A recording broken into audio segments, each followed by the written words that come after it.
Terima kasih saudara Anda masih bersama kami di Mutiara Iman. Begini Prof, kalau kita berbicara tasawuf ya, itu kan ada tasawuf dari masa Rasulullah dan dari masa ke masa sampai masuk ke Indonesia. Nah, kalau tasawuf modern, ya ini tasawuf yang berkembang di Indonesia pada saat ini Prof, bagaimana Prof? Jadi waktu itu pada abad ke-6 Hijriah, jadi tahun 1700 sekian. Abad ke-6, 16 Masehi, tahun 1700 sekian. Itu ada upaya untuk mengembalikan tasawuf yang sudah jauh dari tasawufnya Nabi. Itu kan sudah masuk tasawuf falsafi, masuk tasawuf sunni, sehingga semakin jauh dari tasawuf salaf. Hampir-hampir sufi-sufi salaf itu hanya imam mazhab. Yang lain enggak. Karena itu lalu pada abad itu lalu ada beberapa ulama yang menganjurkan, ayo kita kembali ke tasawuf salaf. Lalu dikatakan tasawuf modern. Ya kembali ke tasawuf salaf, katakan tasawuf modern. Begitu. Maka sebetulnya tidak mau mengatakan tasawuf salaf karena banyak di antara tasawuf salaf yang dilakukan oleh para Al-Sufa ketika itu lalu tidak dikembangkan oleh tasawuf modern. Itu dia mengatakan tasawuf modern. Nah, ternyata tasawuf modern itu pada tahun 45 dipandang, oh ya kalau tasawuf begitu kan hanya spiritual saja. Yang kita harapkan sekarang kalau kita mau maju, mengapa Islam itu menjadi dijajah Pak? Karena nggak maju. Mengapa tidak maju? Nggak bekerja, hanya wiritan saja begitu, sehingga miskin kabeh. Sehingga faktornya lalu menjadi miskin, dijajah, nggak bisa membeli senjata macam-macam karena tasawufnya. Lalu timbul namanya tasawuf kontemporer, tasawuf pasca modern. Jadi pola bahwa satu saat kita ini bertasawuf, iling sama Allah, wirid sama Allah, satu saat kita bekerja dengan keras. Oleh karena itu ya maka dipola bahwa tasawuf pasca modern itu adalah pembinaan spiritual dan pembinaan sosial. Begitu.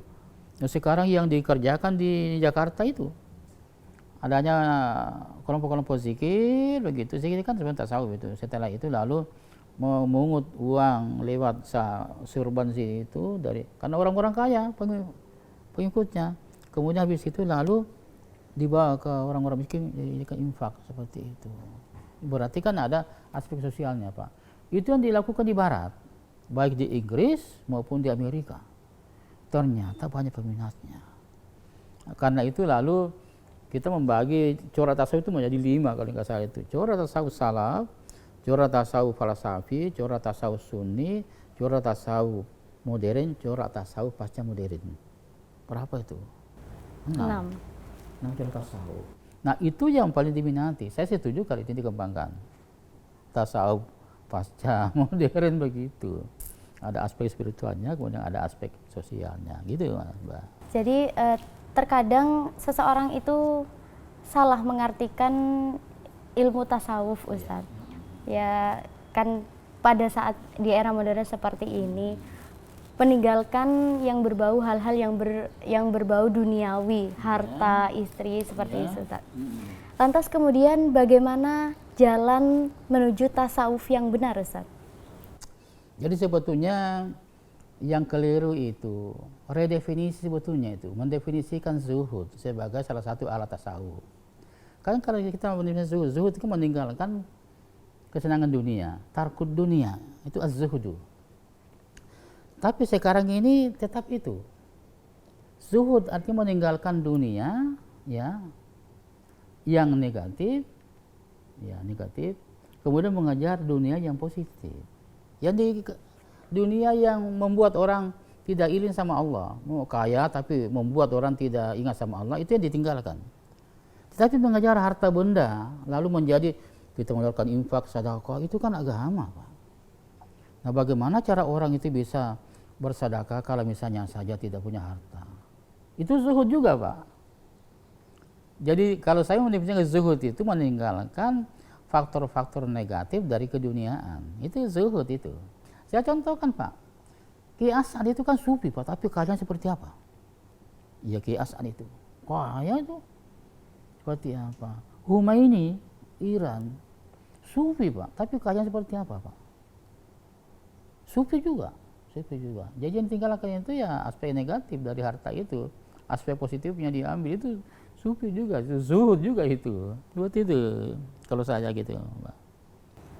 Jadi harus seimbang begitu ya antara Ya itu tadi dunia seimbang. dan Itu juga ya kapan harta itu ditolak karena mempengaruhi kita, misalnya saya sombong macam-macam, kapan harta itu kita kejar karena mempengaruhi kita untuk membantu orang miskin, kan gitu mestinya, Pak.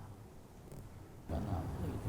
jadi jangan sampai dikendalikan oleh dunia begitu. Ya, tidak. Jadi kita mengendalikan dunia, jangan sampai dunia mengendalikan kita.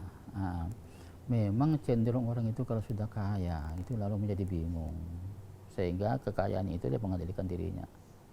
Nah, kekayaan itu kan dia mampu, mau kawin, mau membeli orang-orang cantik ditidur di hotel itu bisa saja, uangnya banyak kok. Siapa perempuan nggak mau kalau diberikan misalnya emas itu 1 kilo, Pak, ayo kita bawa. Nah, seperti itu kan kayak. Nah, kekayaan seperti itu disalahgunakan, ya, disalahgunakan. Sehingga orang yang cari banyak harta, tetapi harta itu untuk kebaikan, untuk infak, itu zuhud juga. Terus saja begitu. Jadi bagaimana cara menjalankan harta itu ke jalan yang baik Ya, begitu itu ya, Ustaz? zuhud juga itu. Baik. Zuhud modern itu. Itu orang-orang zuhud modern gitu.